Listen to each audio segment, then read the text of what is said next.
नमस्कार दोस्तों, welcome back to my channel friends. मैं आप सबका अपने चैनल स्टॉक्स फॉर लाइफ में बहुत स्वागत करता हूं। Welcome to STFL family.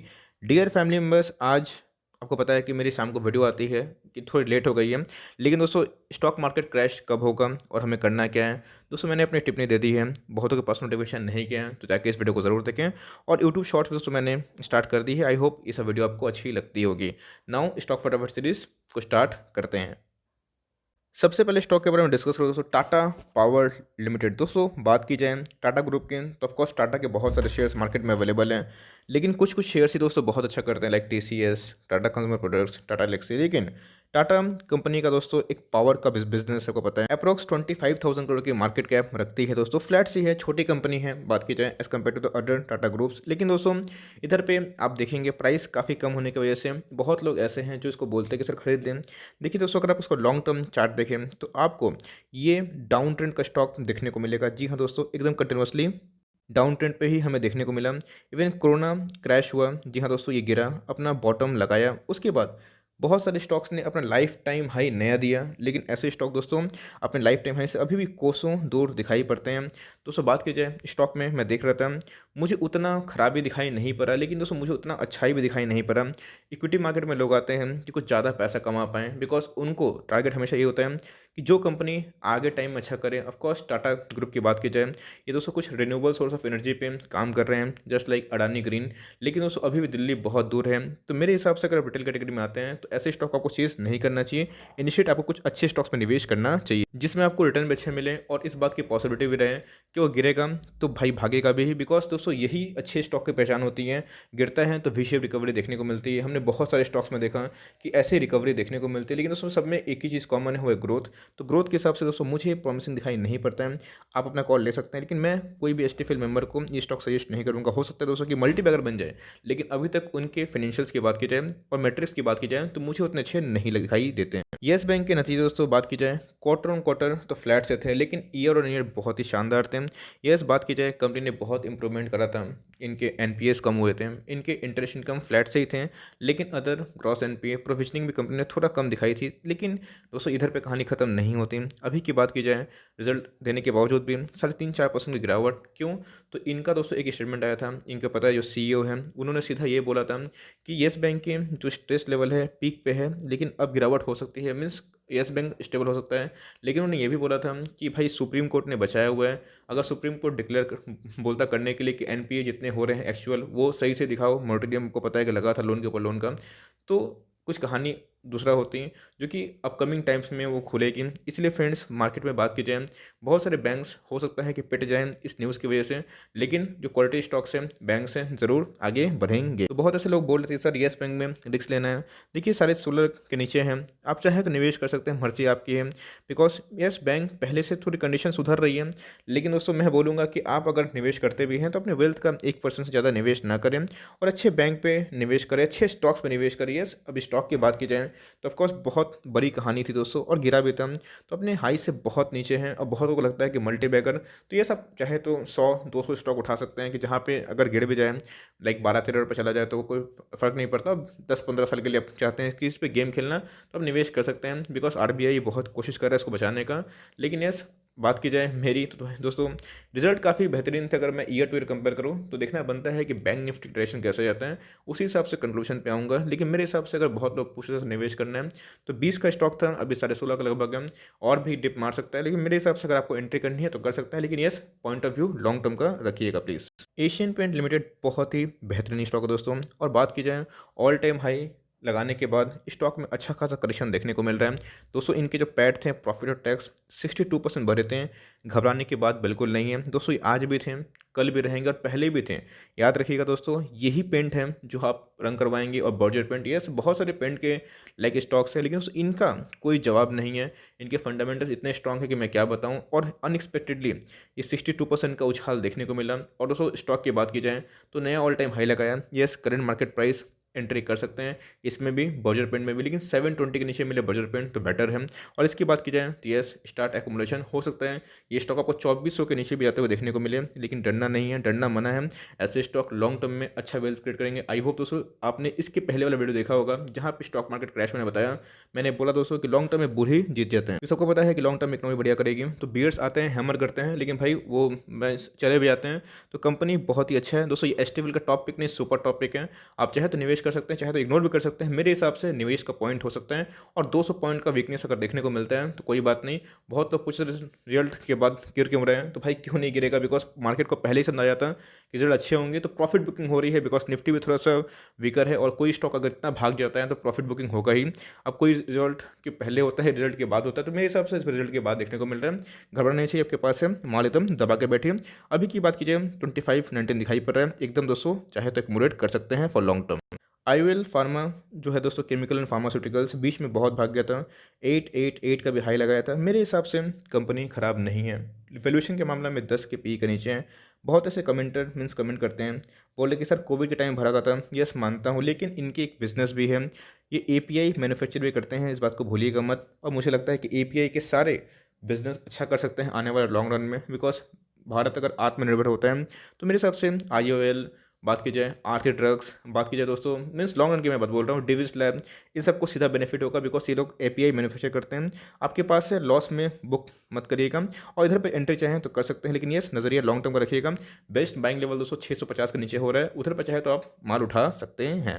Reliance को दोस्तों मैंने कवर किया है, कुछ दिवसों में रिलायंस के पीछे ही पड़ा हुआ हूँ। आपने देखा कि इनके जो पीएटी थे, प्रॉफिट आफ्टर टैक्स, बहुत ही बेहतरीन थे, 12.5% अब था। लेकिन इनके जो O2C बिजनेस थे उसमें एक लाइक ट्रांसपेरेंसी नहीं थी, एडिलवेस सेक्रेटरीज ने कहा था। और दोस्तों इधर पे रिलायंस को लेके मैं ऑप्टिमिस्टिक हूँ। मुझे लगता है कि 3 से 3.5 सालों में रिलायंस एक नया हाई बनाएगा जो 4,000 के लेवल को तोड़ेगा। ऐसे मैं क्यों बोल रहा हूँ, रिलायंस का पूरा फुल फोकस है जियो और टेल को लेके। ये रिटेल आर्म ने उतना बेहतर नहीं किया इस क्वार्टर में, लेकिन दोस्तों सुस्ती है, मंदी है, और एक भाई रिसेशन टाइम चलने के बाद एक उभरना दोस्तों एक बहुत बड़ी बात होती है। तो मैं रिलायंस को लेकर ऑप्टिमिस्टिक हूँ। मुझे लगता है कि हर एक गिरावट रिलायंस को लेके एक अपॉर्चुनिटी क्रिएट हो सकती है। अब इधर पे मैं देख रहा था कि बहुत लोग बोल रहे थे सर 1600 करा गया तो क्या करेंगे, तो अच्छा है ना। अगर रिलायंस 1600 आता है तो ज़्यादा खरीदना है, अभी खरीदना है 1-2, 1600 आएगा तो 10-20 खरीदना है। इस तरह करके तो आप एवरेजिंग कर सकते हैं, बेनिफिट कर सकते हैं, लॉन्ग टर्म निवेश कर सकते हैं। 5.5% गिरावट इसलिए देखने को मिला बिकॉज 2 रीज़न थे दोस्तों। सबसे पहले मार्केट में इनके जो O2C बिजनेस के नतीजे को डिस्कार्ड किया, पसंद नहीं आया। और दूसरा दोस्तों अरंगा लगा रहा है कौन, अमेजोन, और भैया बहुत परेशान कर रहा है इसको और एफ रिटेल को। बोल रहा है कि अब किशोर बैनी साहब को कोर्ट में घसीटेगा, सजा दिलवाएगा। तो इन सब के वजह से एक मार्केट में मूड बदलता है, और एक जो शॉर्टर्स होते हैं दोस्तों उसको एक बहाना मिलता है। तो मेरे हिसाब से लॉन्ग टर्म निवेशक हैं, एकोमोडेशन जारी कर सकते हैं, घबराना नहीं है। अब आप 2300 पे लिए हैं तो गलती आपकी है, ऑल टाइम हाई पे लिए, चाहे तो एवरेज कर सकते हैं। और मैं दोस्तों मेरे पास बहुत बल्क है और बहुत ही लोअर लेवल से मैं 4,000 के पहले रिलायंस को बेचने वाला नहीं हूँ। अपने लॉन्ग टर्म पोर्टफोलियो की बात बोल रहा हूँ। आरती ड्रग्स के ऊपर दोस्तों मैंने अपना जो टिप्पणी है दे दिया है। इनके आज Q3 के जो एनालिसिस है, रिजल्ट तो पहले निकल गए थे, लेकिन आज मैंने एनालिसिस को पोस्ट कर दिया है। 4% की तेज़ी देखने को मिल रही है, उसमें दोस्तों मैंने लेवल्स और टारगेट्स बता दिए हैं। मेरे हिसाब से अगर आप 900 के लेवल पर लिए हुए हैं, होल्ड एंड कंटिन्यू कर सकते हैं। हो सकता है कि एक तेज़ी के बाद एक फिर से गिरावट आए, below 700 is a by for long term. Best level दोस्तों 650 के बिलो ही मुझे दिखाई पड़ता है। नवीन फ्लोरिन इंटरनेशनल के जो नतीजे दोस्तों एस्टिफिल का सुपर टॉपिक है, और बात की जाए गिर रहा है 2850 के लगभग जाके भाई रिवर्सल दिया। एकदम बिंदास एकोमोडेशन कर सकते हैं लॉन्ग टर्म के लिए, बहुत ही बेहतरीन स्टॉक है दोस्तों। इवन अगर 2350 24 के नीचे आता तो फिर दोस्तों मैं इसमें खरीदूंगा, और इसमें मैं स्विंग ट्रेड भी करूंगा। और मुझे दोस्तों ये लेवल भी खराब नहीं लग रहा है।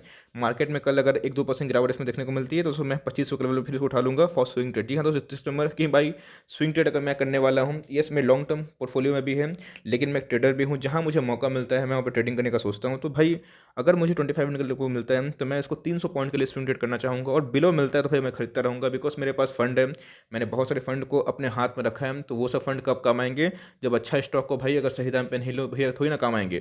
तो मैं इसको लेकर ऑप्टिमिस्टिक हूँ, और मैं इसमें स्विंग ट्रेड भी करने वाला हूँ। ऑफकोर्स लॉन्ग टर्म पोर्टफोलियो में 1310 के लगभग में होगा, if I am not wrong, उसमें है दोस्तों। मैंने उसको देखता भी ज़्यादा नहीं हूँ, बस लॉन्ग टर्म के लिए है, और स्विंग ट्रेड के लिए एकदम आइडियल पॉइंट है। और गिरता है 100 150 200 पॉइंट, एकदम डरना नहीं है, बिंदास से माल उठाना है। हो सकता है गिरावट हो, लेकिन दोस्तों रिकवरी भी हो जाएगी, बहुत ही फंडामेंटली स्ट्रॉन्ग कंपनी है। और मुझे लगता है कि ब्रेकआउट कर दिया, मार्केट ने रिजल्ट को पॉजिटिव लिया, तो ये 3,000 की जर्नी भी करने का सोच सकता है। लेकिन उससे पहले हो सकता है कि प्रॉफिट बुकिंग हो, और उसके बाद डिप मारने के बाद 1 महीना के बाद 1.5 महीने के बाद एक नया हाई लगाएं। कुछ भी दोस्तों हो सकता है, लेट द मार्केट डिसाइड कि क्या करने वाला है। आपके पास है, होल्ड एंड कंटिन्यू, घबराने की बात नहीं, रिजल्ट बहुत ही लॉन्ग टर्म के लिए बढ़िया आती है। मुथूट फाइनेंस भी दोस्तों मस्ट बाई है। जी हाँ, करंट मार्केट प्राइस आप बाई कर सकते हैं। 1165 इनके अल्टीमेट सपोर्ट देखने को मिल रहे हैं। जी मैंने बहुत बार देखा, और इसका दोस्तों 1130 भी अच्छा खासा सपोर्ट है। अगर 1150 को नीचे जाता है तो ही नीचे गिरेगा, एकदम घबराना नहीं है। डाउन साइड दोस्तों मुथूट फाइनेंस में लिमिट है, अप साइड बहुत ही ह्यूज है। गिरता भी है तो 100 पॉइंट का उछाल मीन्स गिरावट देखने को मिलेगी, लेकिन भागेगा तो लॉन्ग टर्म में दोस्तों उछाल 500-600 पॉइंट का दे देगा। स्पीड की भी न्यूज़ आ रही है, मैंने बहुत बार बोला भी है, और स्पीड न्यूज़ छोड़ दीजिए, वो दोस्तों साइड में कर दीजिए। कंपनी बहुत ही अच्छी है, आपके पास है, होल्ड एंड कंटिन्यू। मुझे लगता है कि आने वाले टाइम में बहुत बड़ा मल्टीप्लायर कन्वर्ट होगा। इनके बिजनेस बहुत ही बढ़िया है, और Q3 के नतीजे दोस्तों मैं इंतजार कर रहा हूँ कब आएंगे, और उसके बाद कमेंट्री बनती है। मस्ट बाई है, आप चाहे तो थोड़े बाई कर सकते हैं। SBI कार्ड में भी पैट जो था, प्रॉफिट आफ्टर टैक्स, कम ही था, लेकिन मार्केट ने इसको पॉजिटिव ट्रीट किया। आपने देखा कि मार्केट में सुस्ती है, मंदी है, मीन्स स्लो डाउन था, उसके बाद भी दोस्तों इनके रेवेन्यू फ्लैट थे, लाइक उतने भागे नहीं थे। बजाज फाइनेंस में वही देखने को मिला। तो मेरे हिसाब से 1000 का ब्रेकआउट दिया है, तो उसके ऊपर सस्टेन करेगा, इसलिए दिया हुआ है। देखना बनता है कि 1000 के ऊपर सस्टेन करता है, टारगेट 1100 या फिर 1150। नहीं सस्टेन करता है, गिरता है, तो एकोमोडेशन करना है, घबराना नहीं है। लॉन्ग टर्म में दोस्तों और भी अच्छा कर सकता है। इन्होंने अच्छा खासा प्रोविजनिंग भी किया है कोविड की वजह से। आपने देखा होगा कि मैंने इसको कवर की भी किया था, जहाँ पे इनके मैनेजमेंट ने क्या बोला फर्दर। बहुत लोग पूछे सर रिलैक्सो में क्या करें, तो भैया खरीदना ही है। जी हाँ दोस्तों, इनके Q3 के नतीजे अभी तक आ नहीं है, और मैं इंतजार कर रहा हूँ। पोर्टफोलियो का मैं स्टॉक है 900 के ऊपर चला गया था, अब एक सही बाइंग लेवल आ रहा है। 834 इसका ऑल टाइम हाई था, उसके नीचे सर्वाइव कर रहा है एकदम। अगर इसको तोड़ता है तो 800 का लेवल दोस्तों इसका सपोर्ट बन सकता है। इधर भी एंट्री कर सकते हैं, खराब पॉइंट नहीं है, लेकिन नज़रिया लॉन्ग टर्म का रखिएगा। मुझे लगता है कि ऐसे स्टॉक हर 2-2.5-3 साल में पैसा डबल करते हैं, और आगे भी करते रहेंगे। बहुत ही अच्छी स्टॉक है दोस्तों, चाहे तो निवेश कर सकते हैं, चाहे तो अवॉइड भी कर सकते हैं। आपके पास है, होल्ड एंड कंटिन्यू, लॉस से बेचने की आवश्यकता नहीं है, और जितना गिरे लॉन्ग टर्म का एक्यूमुलेशन करना है। अगर आप इसको मिड कैप में कंसीडर कर सकते हैं तो लास्ट मैंने बोला था कि आईटीसी में मैंने थोड़ा माल उठाया है। जी हाँ दोस्तों, मैं माल उठाता रहूँगा। यस, मार्केट को ये अनुमान है कि सिगरेट पे फिर कुछ लाइक बिल्स आ सकते हैं, कुछ नया चार्जेस इम्पोज हो सकता है इस पे, मैकडबल्स पे, बहुत सारे दारू सिगरेट शराब के कसिनों के बिजनेस पे। तो इनके इम्पैक्ट होगा, ऑफकोर्स होगा, लेकिन कंपनी खत्म हो जाएगी? ऑफकोर्स नहीं दोस्तों, इतना कितना सर चार्जेस होते रहा तो एक मोनोपोली क्रिएट करती है टोबैको इंडस्ट्री में। अब मेरी बात मानी जाए दोस्तों, ये जिस लेवल पर ट्रेड होता है, मुझे एमओ दिखाई पड़ता है, मार्जिन ऑफ सेफ्टी।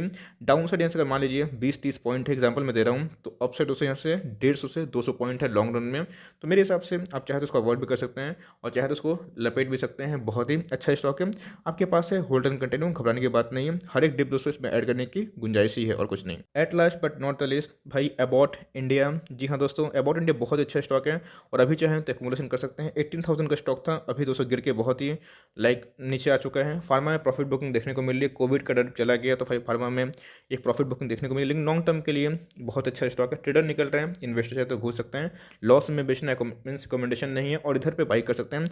और कभी 14,000 का लेवल तोड़ता है 13,800, तो भैया मैं पहले दोस्तों होऊंगा जो सबसे पहले इसको बाई और कर लूँगा। So for timing that's the end of the video on stock फटाफट सीरीज। आई होप दोस्तों ये सीरीज़ आपके लिए हेल्पफुल होती है, अच्छी लगती है मेरी वीडियोस तो एक लाइक कर देगा। चैनल फर्स्ट टाइम है तो याद से सब्सक्राइब भी कर देगा। फर्दर कोई डाउट है उसको ड्रॉप कर सकते हैं, कोई स्टॉक को रिव्यू चाहिए उसका नाम भी ड्रॉप करिएगा। I would love to make a video on your demand. तो गाइस मिलते हैं जल्दी ही, तब तक के लिए bye, thanks friends, God bless you all. और सबको दिल से दोस्तों जय हिंद and happy republic day once again.